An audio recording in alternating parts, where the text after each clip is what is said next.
Out on the unforgiving frontier, the past isn't a memory, it's a ghost. It haunts the dust of every single sunset. And for Evelyn Vance, a widow living in a fortress of grief, her heart was as barren as the Arizona territory that surrounded her. She'd sworn off hope, believing herself too old, too broken for love. But what happens when a thunderous storm brings another force of nature right to her door? An injured, giant Apache warrior, the very image of the nightmares that stole her family. She said she was too old for love. But that night, trapped with a man she should hate, she trembled until dawn. And nothing was ever the same again. The dust of the Arizona territory had a taste. Evelyn Vance knew it better than anything. It was a gritty mix of clay, regret, and the fine-milled bones of forgotten dreams. At 47, her own dreams were buried deep in the dirt with her husband Thomas and their 6-year-old son Samuel. They lay under 2 stoic wooden crosses behind the cabin. That was 10 years ago. A full decade of silence, broken only by the howl of the wind and the clean metallic click of her Winchester rifle being oiled. Her homestead wasn't a home. It was a bastion against the world. Tucked into a shallow canyon, defensible on 3 sides, it was a fortress. The cabin, built by Thomas's own hands, was solid cottonwood, each log a testament to a future he never got to see. Evelyn maintained it with a fierce, obsessive devotion. The chinking was always fresh, the roof was always sound, the single glass window was always free of the ever-present dust. Her days were a ritual of survival. Dawn broke not with a gentle glow, but with a stark, brutal light that bleached all the color from the landscape. Evelyn would rise, her joints aching with a complaint she never spoke, and stoke the embers in the hearth.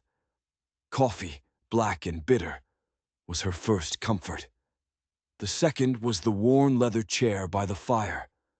Thomas's chair. She never sat in it, but she looked at it often, its indentation still holding the ghost of his form. Her world had shrunk to the boundaries of her land. The well, the chicken coop, the vegetable patch, the perimeter fence she constantly mended. She was a tall woman, made gaunt by grief and hard labor, but her shoulders were strong, her hands calloused and capable. Her hair, once the color of spun corn silk, was now a cascade of silver and gray, pulled back in a severe bun. Her eyes, a pale, washed-out blue, held a permanent watchfulness. They missed nothing. The flick of a lizard's tail on a hot rock, the distant circling of a hawk, the subtle shift in the wind that meant weather was coming. It was this shift she noticed on a late afternoon in August. The air, usually a dry, baking heat, grew thick and heavy. A bruised purple stain spread across the western sky, swallowing the horizon.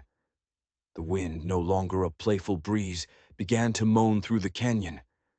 It carried the scent of rain and something ancient, something wild. A storm was coming, a real gully washer.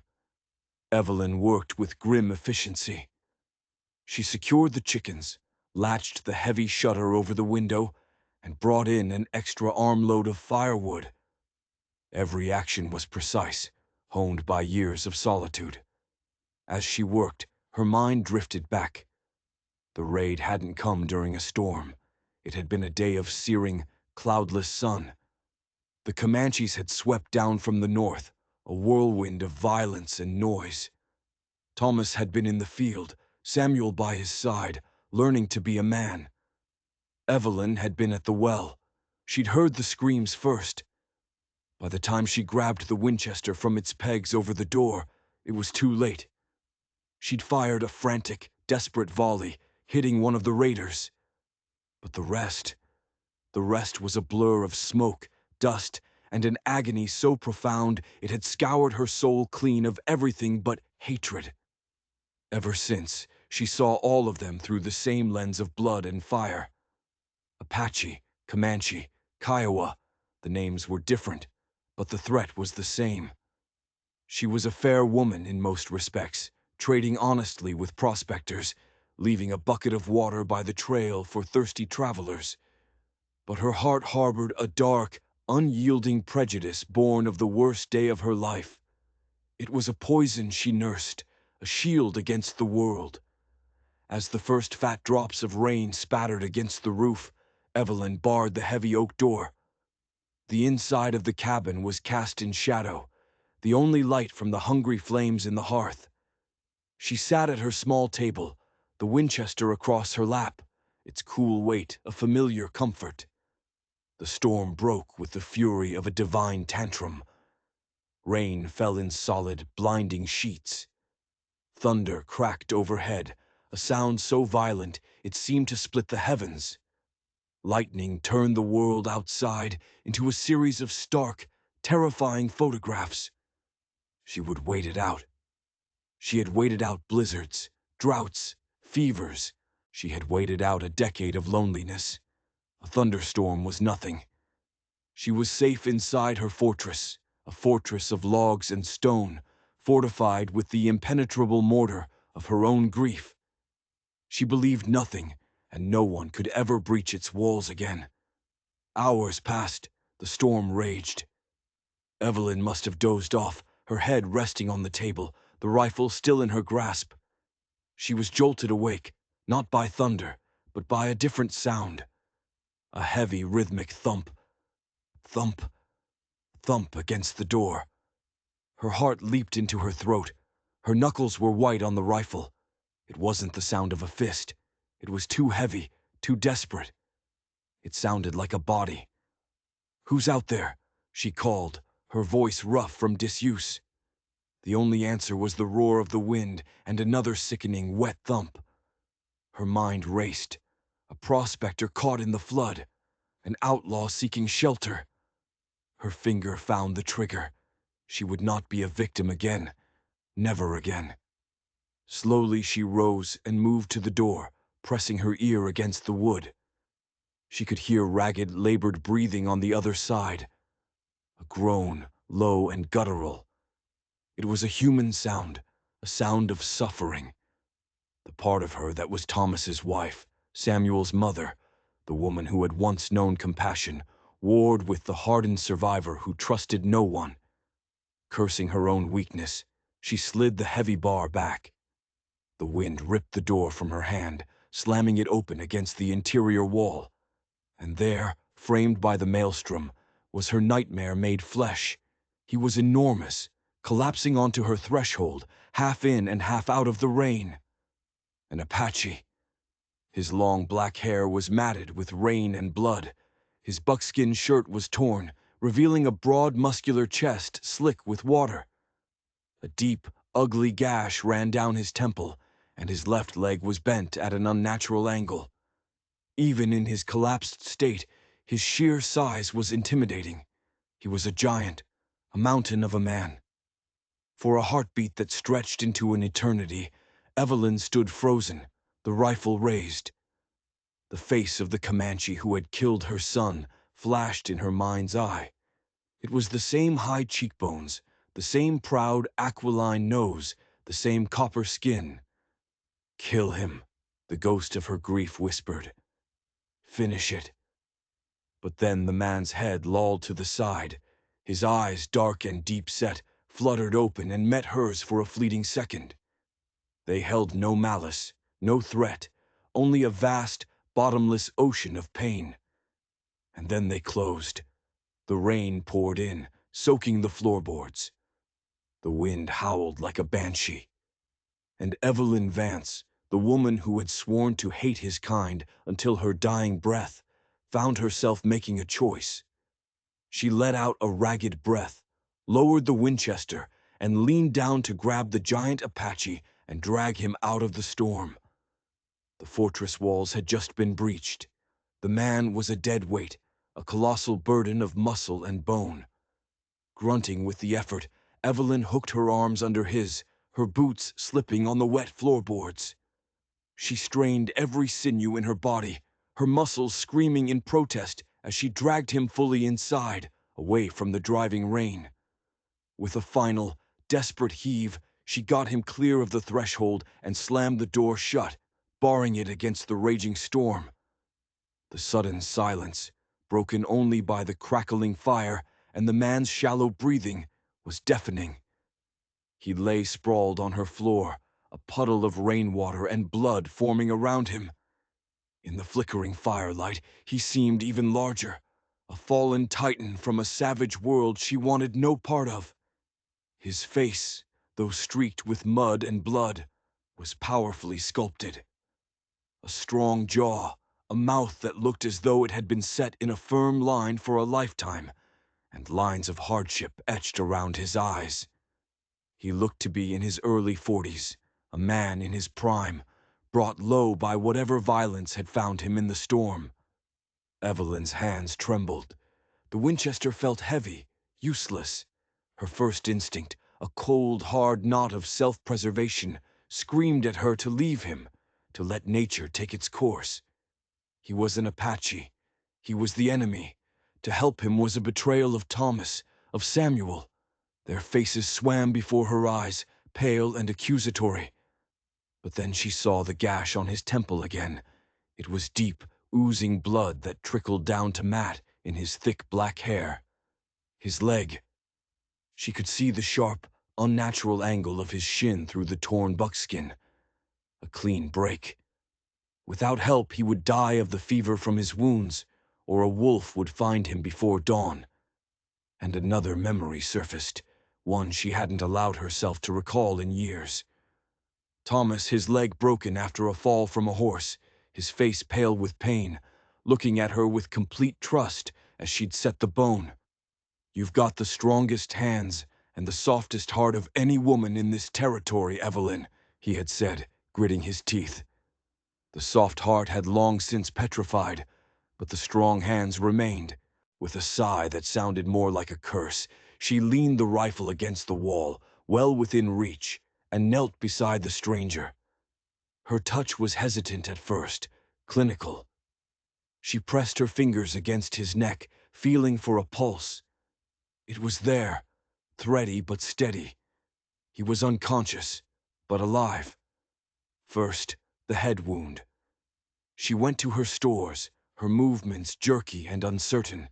She brought back a basin of clean water, strips of old linen, and the small bottle of carbolic acid she kept for emergencies. The sting of the antiseptic would be hellfire when he woke, but it was better than the rot. As she gently cleaned the wound, her fingers brushing against his skin, a strange jolt went through her. It was the first time she had touched another human being in a decade, save for the occasional handshake with a passing merchant. His skin was warm, alive. It was a jarring, unwelcome intimacy. She tried to see him as just a body, a problem to be solved, but the sheer humanity of him, the vulnerability of his unconsciousness, made it difficult. She worked meticulously, her focus narrowing to the task. She cleaned the gash, which was thankfully free of debris, and stitched it closed with a steady hand, using a fine needle and gut string she'd sterilized in the fire. He didn't stir. His breathing remained shallow, a whisper of life in the quiet cabin. Next was the leg. This was the true challenge. She cut away the sodden buckskin, exposing the limb. It was a bad break, the bone clearly visible where it had pushed against the skin. Setting it alone would be nearly impossible, especially with a man his size. She had to try. She gathered what she needed: 2 sturdy lengths of split pine from her woodpile for splints, more linen for padding and binding, and a small flask of whiskey. She paused, looking at the flask. It was her one vice, a small measure she took on the anniversary of the raid to numb the edges of her memory. She uncorked it, not for herself, but for him. Prying his jaw open was a struggle. His teeth were clenched tight, even in his stupor. Finally, she managed to pour a trickle of the fiery liquid down his throat. He coughed, a deep, rattling sound, but swallowed. She hoped it would be enough to deepen his unconsciousness, to keep him from screaming or fighting when the pain hit. Taking a deep breath, she positioned herself. She placed one hand on his knee, the other gripping his ankle. "God forgive me," she whispered to the empty room. Then she pulled. There was a sickening, grinding pop as the bone slid back into alignment. The man on the floor arched his back, a silent scream of agony contorting his features. His eyes flew open, wide and wild, but they were unseeing, glazed with pain. A low, guttural moan escaped his lips, a sound of pure animal suffering that chilled Evelyn to the bone. Then, just as quickly, he went limp, his head falling back against the floorboards. He was out cold again. Shaking, her own body slick with sweat, Evelyn worked quickly. She patted the leg, positioned the splints, and bound it all tightly from his ankle to his thigh, immobilizing the break. It was a crude job, but it was solid. It would hold. Finally, she was done. She slumped back on her heels, exhausted. The adrenaline that had surged through her now receded, leaving a profound weariness in its wake. The storm outside had lessened its fury, settling into a steady, drumming rain. The fire crackled, casting long dancing shadows on the walls. She looked at the man. He was still a threat, still her enemy in the abstract, but he was also her patient. She had stitched his flesh, set his bone. She had inflicted a terrible, necessary pain upon him. A strange, unwelcome connection had been forged between them in the crucible of that act. Realizing he couldn't stay on the cold, damp floor, she faced another impossible task. Her bed was a simple rope and wood frame with a straw-stuffed mattress. It was her sanctuary, the place where she wrestled with her ghosts in the lonely hours of the night. The thought of him in it was a violation, but the alternative was a fever that would surely kill him. With another curse at her own conscience, she began the arduous process of moving him. It took the better part of an hour, a slow, agonizing process of dragging and lifting, inch by painful inch. By the time she managed to haul his upper body onto the mattress, leaving his splinted leg propped carefully on a stool beside it, she was breathless, her muscles trembling with fatigue. She covered him with a spare quilt, the rough wool a dark contrast against his copper skin. She stood back, wiping her brow with the back of her hand, and surveyed her work. The giant Apache lay in her bed. His weapons, a long knife and a powerful-looking bow, she had already found and moved to the far side of the cabin, placing them beside her own rifle. He was disarmed, crippled, and at her mercy. Yet as she looked at him, she didn't feel powerful. She felt a deep, unsettling turmoil. The rigid certainties that had governed her life for 10 years had been shattered in the space of a few hours. The clear line between friend and foe, between safety and danger, had been washed away by the storm. She pulled Thomas's empty chair closer to the fire, its familiar shape a small comfort in the chaos. She sat down not to rest, but to watch. She picked up the Winchester, laying it across her lap once more. The storm might be passing, but the true danger, she knew, had just begun. He was a stranger in her house, a ghost from her past. And as she watched him breathe in the firelight, she began a long, sleepless vigil, waiting for the dawn, and for the man in her bed to wake up. The night stretched on, an elastic, unnerving passage of time measured in heartbeats and the drip of rain from the eaves.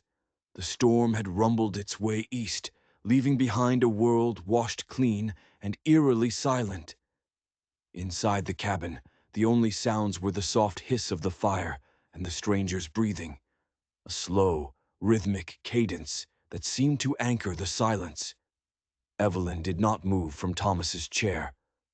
The Winchester lay heavy across her thighs, its coldness a stark contrast to the warmth of the hearth.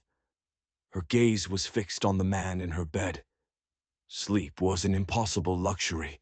Every shadow that danced on the log walls seemed to take on a menacing shape. every creak of the cooling cabin a footstep. She was a sentry in her own home, guarding against an enemy she had willingly brought inside.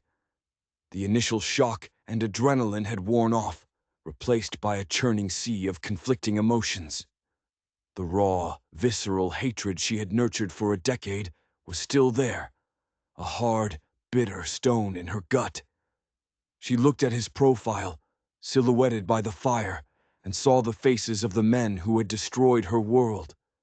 It was a face of violence, of a people she believed to be savage and without mercy. But then her eyes would drift to the careful stitches she had put in his temple, the tightly bound splint on his leg. Her own hands had done that. Her hands had tended to him, fought to save him. How could she reconcile the two? How could you save a life you fundamentally believed was forfeit? He began to shiver, a deep, racking tremor that shook the rope bed frame. The fever was setting in, a predictable consequence of his ordeal. Evelyn watched, her expression grim. This was the turning point. The fever would either break him, or he would break it. His shivering intensified. A low mumbling started in his throat, the incoherent ramblings of a delirious mind. He spoke in a language she didn't understand, the words guttural and strange. Yet the tone was not one of rage or aggression. It was soft, almost pleading. Against her better judgment, she rose from the chair and went to the bedside. She laid a hand on his forehead. He was burning up. The heat was a dry, searing thing. She pulled the quilt up higher around his shoulders, an automatic, almost maternal gesture that she immediately regretted. She snatched her hand back as if burned. "What are you doing, Evelyn?" she chastised herself. "He is not your son. He is not your husband." She returned to her chair, her heart pounding a frantic rhythm against her ribs, but she couldn't look away. The fever was taking him, dragging him down into his own private darkness. He thrashed his head back and forth on the pillow, his words becoming clearer, though still in his native tongue. He said a name over and over. "Brother, brother." The word was filled with a desperate sorrow, then another word, sharper, full of anger. "Enemy, Cain." The name Cain was English. It sliced through the foreign words with a chilling familiarity. Cain. She knew a Cain. Jedediah. Cain, a former army scout turned trapper who sometimes passed through the area. A man with cold, calculating eyes and a reputation for ruthlessness. The name, spoken with such venom by the fevered Apache, was a dissonant note in the quiet cabin, a hint of a world and a story she couldn't begin to comprehend. What had this trapper done to this man? The hours crawled by. The fire burned down to glowing embers, and the cabin grew colder. The man's fever peaked. His breathing became harsh and ragged, each inhale a struggle. Evelyn found herself on her feet again, this time without conscious thought. She soaked a rag in the basin of cool water and began to bathe his face, his neck, his powerful chest. Her hands moved with a forgotten tenderness, wiping away the sweat that beaded on his brow. She saw the scars that littered his torso, old silvery lines from blades and bullets, a map of a violent life. But she also saw the smooth, unblemished skin beneath, the powerful beat of the heart under his ribs. She saw a man, not a monster. In his delirium, he reached out his large hand, closing around her wrist. His grip was surprisingly weak, but it held her fast. His eyes, clouded with fever, stared up at her, through her. "Our people, every single one," he whispered, the words a raw, broken plea. She didn't know the words, but she understood the tone. It was the sound of loss. It was the sound of a heart breaking. It was a sound she knew intimately, for it lived inside her own soul. In that moment, something within her trembled. It wasn't fear. The fear had been a cold, sharp thing. This was different. It was a deep, seismic shudder that shook the very foundations of her grief-stricken world. She was looking at this man, this Apache, this sworn enemy. And for the first time, she was seeing not the caricature from her nightmares, but a reflection of her own pain. He had lost someone. He was hunting someone. His life, like hers, had been shaped by violence and sorrow. Her carefully constructed walls of hatred, so diligently maintained for 10 years, began to crack. A single traitorous tear traced a path through the grime on her own cheek. She didn't pull her wrist away. She simply stood there, tethered to him as the darkest hours of the night gave way to the first faint, gray promise of dawn. His grip loosened, and his hand fell back to the bed. His breathing, which had been so labored, began to even out. His brow was cooler to the touch. The shivering subsided. The fever had broken. Evelyn finally backed away, her legs unsteady. She sank into Thomas's chair, the Winchester feeling alien and heavy in her lap. She looked at the man sleeping, truly sleeping now, in her bed. She looked at the basin of water, the bloodied rags, the evidence of her work. She had spent the night fighting for his life. The woman who had woken up yesterday would have put a bullet in him without a second thought. The woman who now watched the dawn streak the sky with pale pink and lavender was someone else entirely. She was terrified of this new person, this stranger in her own skin. She had said she was too old for love, but what she meant was that she was too full of hate to ever let anything else in. And now this giant Apache had stayed the night, and in the long, fevered hours, he had unknowingly forced his way past her defenses. She had trembled till dawn, not with fear of him, but with the terrifying, earth-shattering possibility that she might just be human again. Dawn brought with it a fragile peace. The world outside the cabin was bathed in the soft, clean light that follows a storm.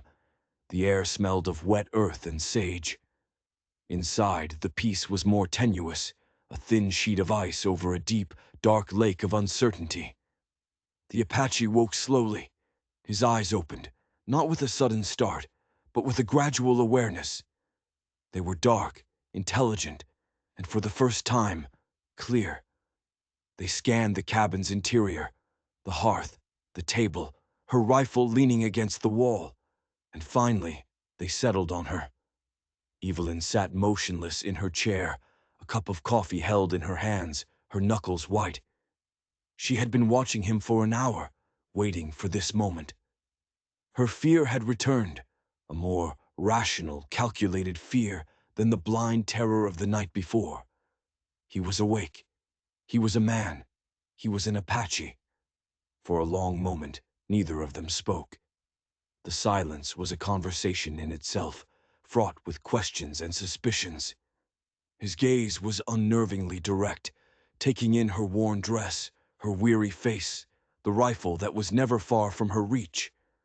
He tried to sit up, a grunt of pain escaping him as he remembered his leg. He looked down at the expertly made splint, his fingers tracing the line of the linen bandages. He touched the stitched wound on his temple. His expression was unreadable, a mask of stoic control. "You did this?" he finally asked. His voice was a low, gravelly baritone, deeper than she had expected. His English was clear, with only a slight, musical accent. Evelyn nodded, her throat too tight to speak. "Why?" he asked, the single word hanging in the air between them. It was the question she had been asking herself all morning. "Why?" "Because Thomas taught me to be decent. Because I couldn't watch a man die on my doorstep, not even you. Because I saw my own pain in your eyes." She said none of these things. "You were dying," she said simply, her voice flat. "I don't abide dying on my land if I can help it." He seemed to consider this, his dark eyes searching her face for the truth. He found no comfort there, only a guarded exhaustion. "My thanks," he said, the words sounding formal, as if they cost him something. "My name is Liam. Evelyn hesitated. To give a name was to give a piece of yourself. Evelyn Vance. Liam. The name meant nothing to her, but it put a label on her fear. This was Liam, the man who had slept in her bed, the man whose life she had saved. The tension in the room was thick enough to cut with a knife. Survival dictated the next steps. He needed food and water. She needed to know if he meant her harm. "I'll fetch you some water," she said, her voice clipped. She rose and moved to the water bucket, her every movement deliberate. She never turned her back on him completely. She was aware of his eyes following her, a silent, weighty presence. She handed him a dipper of water, and he drank deeply, his throat working. He handed it back, their fingers brushing for a fraction of a second. The brief contact sent another unwelcome jolt through her. An uneasy routine established itself over the next few hours. Evelyn made a thin broth from a piece of salted pork and some wild onions. She fed it to him, holding the bowl while he ate, the situation impossibly domestic and utterly bizarre. He ate without a word, his focus on the food. Later, she had to help him with the basic, undignified necessities of a bedridden man. It was a mortifying clinical task that she performed with a grim set to her jaw, and he endured with a stony, impassive silence that she somehow knew was a mask for his own deep humiliation. A warrior like him, a giant of a man, being tended to like a child by a white woman. The indignity must have been immense, but it was a shared vulnerability, a chipping away at the walls between them. In the afternoon, she sat at the table cleaning her rifle, a task that always calmed her. Liam watched her from the bed. "You know how to use that well," he stated. It wasn't a question. "Well enough," she replied without looking up. "You live here alone," another statement. "I do." "For a long time," he added, his voice softer. She stopped her work and finally met his gaze. "What do you want, Apache?" His eyes held a flicker of something, surprise, perhaps, at her directness. "My horse is likely dead. My leg will take weeks to heal. I want to know if the woman who saved my life intends to kill me in my sleep." The brutal honesty of his question disarmed her. "If I was going to kill you, I would have done it on my doorstep or let the fever take you. It would have been a damn sight easier."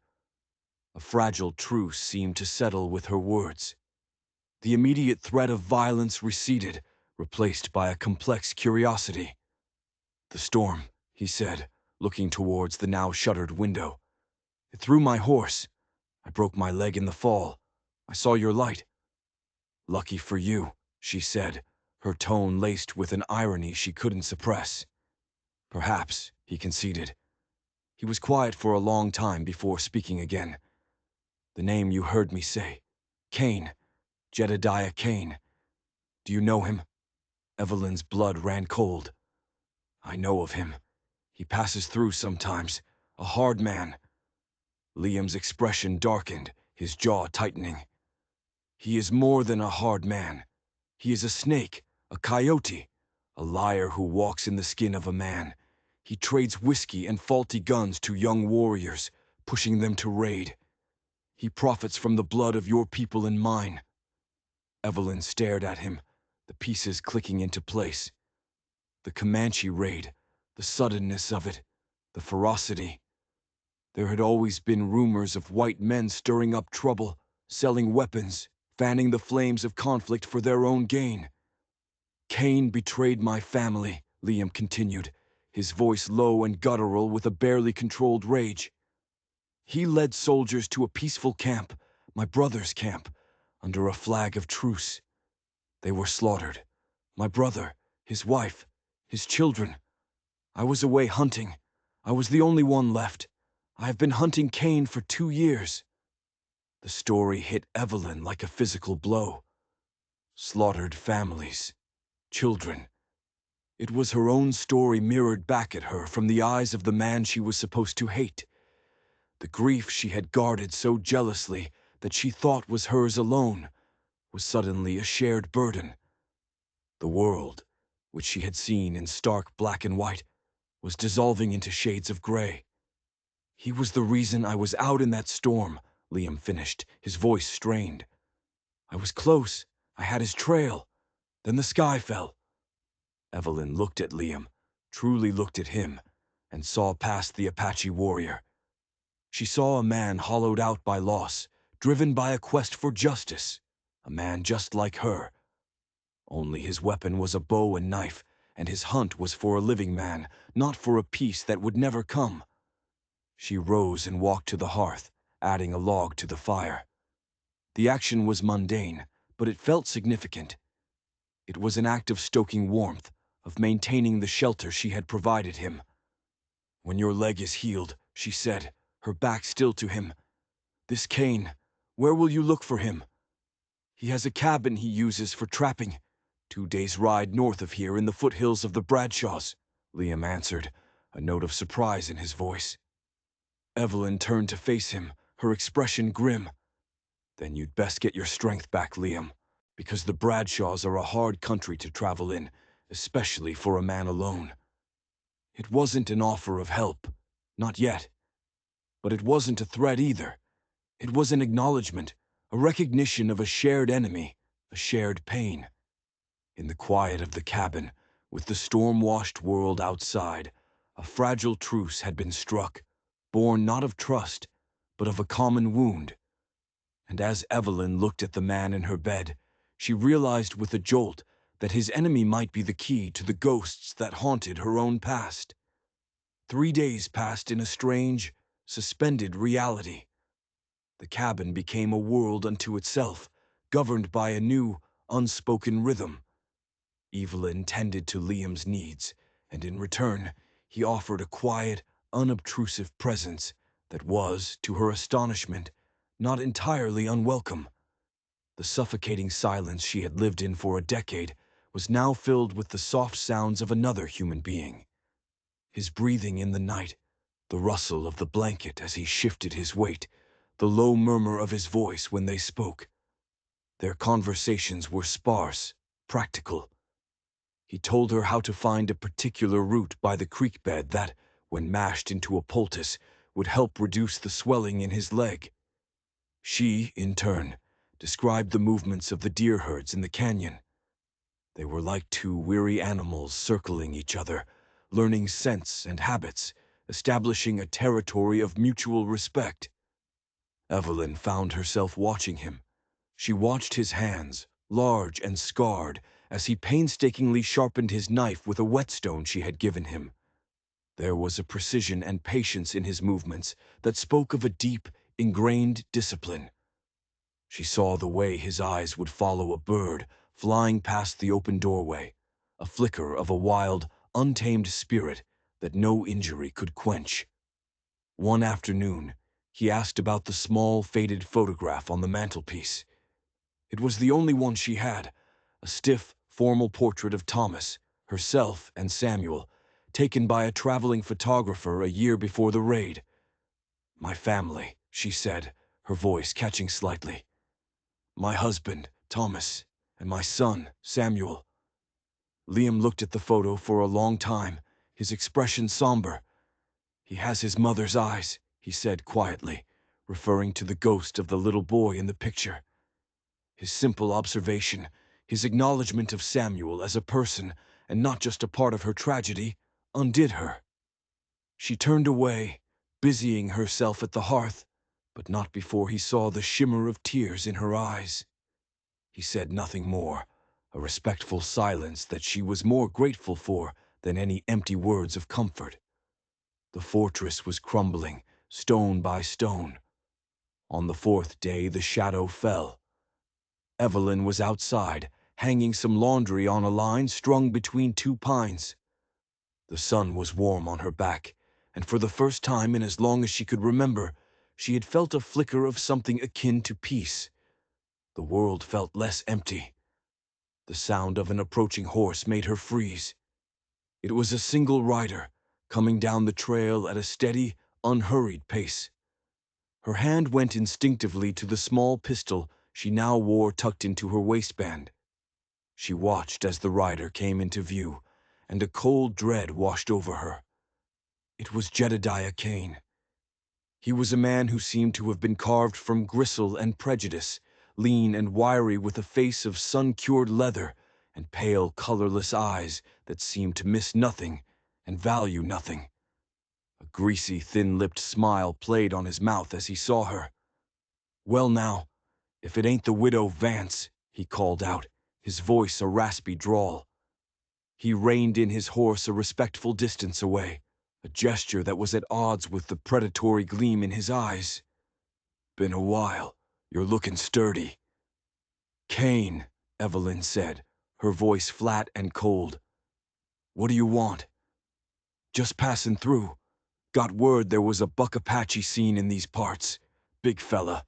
Mean-looking devil. Caused some trouble down near the San Carlos reservation. Figured I'd warn you to keep your door barred." His eyes swept over her homestead, lingering on the cabin.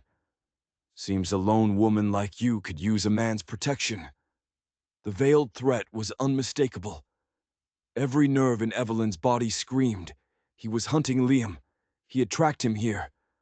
"I can protect myself," she said, her hand resting on the butt of her pistol. "I've been doing it for 10 years. Kane's smile widened, but it didn't reach his eyes. "I'm sure you have. Still, this Apache, he's a killer. Name of Liam. Butchered his own kin, they say, before running off the reservation. The army's put a handsome bounty on him. $500. A man could do a lot with that kind of money." The lie was so blatant, so vile, it took Evelyn's breath away. He was twisting the story, painting Liam as a monster to justify his own manhunt. He was looking for a partner. He was looking at her. "You smellin' of smoke, Mrs. Vance," Kane said, suddenly sniffing the air. "Smells like you got a fire going. Company, maybe?" Before she could answer, he dismounted, his movements fluid and quick. "Mind if I water my horse? It's been a long, dry ride." It wasn't a request. He strode toward her well as if he owned the place, his eyes still scanning, probing, searching for any sign of weakness, any hint that she was hiding something. Evelyn's mind raced. Liam was inside, helpless. His bow and knife were on the other side of the room from the bed. If Kane went inside... "You're not welcome here, Kane," she said, her voice low and trembling with a mixture of fear and fury. He stopped and turned to her, his smile gone completely. "Now that ain't very neighborly. I'm just trying to look out for you. And for myself. That bounty would go a long way. Maybe far enough to buy a nice, quiet piece of land like this one. A place a man could settle." The implication was horrifyingly clear. He wanted the bounty, and he wanted her land, and he saw her as the only obstacle to both. "I heard a rumor," Kane continued, taking a slow step towards her, his voice dropping to a conspiratorial whisper. "About that Comanche raid all those years ago. Heard tell they were riled up 'cause some fool settler sold 'em bad gunpowder. Made 'em feel cheated, made 'em angry, angry enough to kill." He paused, letting the words sink in. "Funny thing, bad business tends to follow a man." Evelyn stared at him, a dawning, sickening horror creeping up her spine. It wasn't just that he knew details, it was the casual, proprietary way he spoke of it. The idea was too monstrous to comprehend, yet it planted itself in her mind with terrifying certainty. A man who would sell faulty guns to Indians to stir up trouble was a man who would watch a family die for his profit. He might not have held the knife, but his greed had loaded the gun. He was connected to it all. He was the shadow that had stretched over her entire life, the source of the poison that had blighted her soul. The man she was protecting was the victim of the same evil that had made her a widow. "You get off my land," she said, her voice shaking but full of a newfound steel. She drew the pistol, the click of the hammer being cocked echoing in the tense silence. "Get on your horse and you ride out of this canyon now, or so help me God, I will put a bullet in you." Kane's eyes widened in surprise, then narrowed into cold, reptilian slits. He saw the look on her face, the absolute conviction, and knew he had miscalculated. He held up his hands in a gesture of mock surrender. All right, widow. No need to get hasty," he sneered. "Have it your way. But a word of advice. When you harbor a snake, don't be surprised when it bites you." He backed away slowly, swung himself onto his horse, and gave her one last long, menacing look. It was a look that promised a return, a look that said this was not over. He wheeled his horse around and rode away, the sound of the hoofbeats slowly fading. Evelyn stood there, shaking, the pistol still raised until he was completely out of sight. Only then did she lower it, her strength failing her. She stumbled back towards the cabin, her mind reeling from the confrontation and the monstrous revelation it had brought. She threw open the door and saw Liam. He had managed to drag himself from the bed and was sitting on the floor, his back against the wall, his long knife clutched in his hand. He had heard everything. His face was a grim, taut mask of fury and concern. Their eyes met across the room. The fragile truce was gone. The shadow from the past had found them, and in its wake, something new and far more dangerous had been forged, an unholy and necessary alliance. The moment Jedediah Kane disappeared over the ridge, Evelyn's fear gave way to a cold, crystalline fury. She raced back to the cabin and threw the door open to find Liam already off the bed. He had dragged himself across the floor, his face a mask of pained determination, and was propped against the wall with his long knife in his hand. He had heard everything. "He knows," Liam stated, his voice a low growl. "He will come back, in the dark." A decade of instinct screamed at Evelyn to run, to abandon the home that had become her prison. But looking at the man who shared her enemy, at the photograph of the family, Kane's greed had helped destroy a new and unfamiliar defiance ignited within her. "No," she said, her voice shaking but firm. "This is my land. We don't run. We fight." Respect flickered in Liam's dark eyes. "He will expect a frightened widow," he said. "He will not expect a hunter's trap." Their desperate alliance was forged in that moment. A plan born of necessity took shape. Kane would approach from the east, using the rocks for cover. He would expect Liam to be bedridden, a wounded animal. "He will not expect me to be outside," Liam whispered, his gaze intense. "There is a ditch by the woodpile, overgrown with sage. He will walk right past me. My bow is silent." The risk was immense. A gamble with both their lives, but it was their only chance. As the sun bled its final colors across the sky, Evelyn helped Liam outside. Each movement was an agony for him, but he never made a sound. She settled him into the shallow ditch, covering him with brush until he became an invisible part of the landscape. "Do not light a lamp," he instructed in a low whisper. "Your fear is the bait."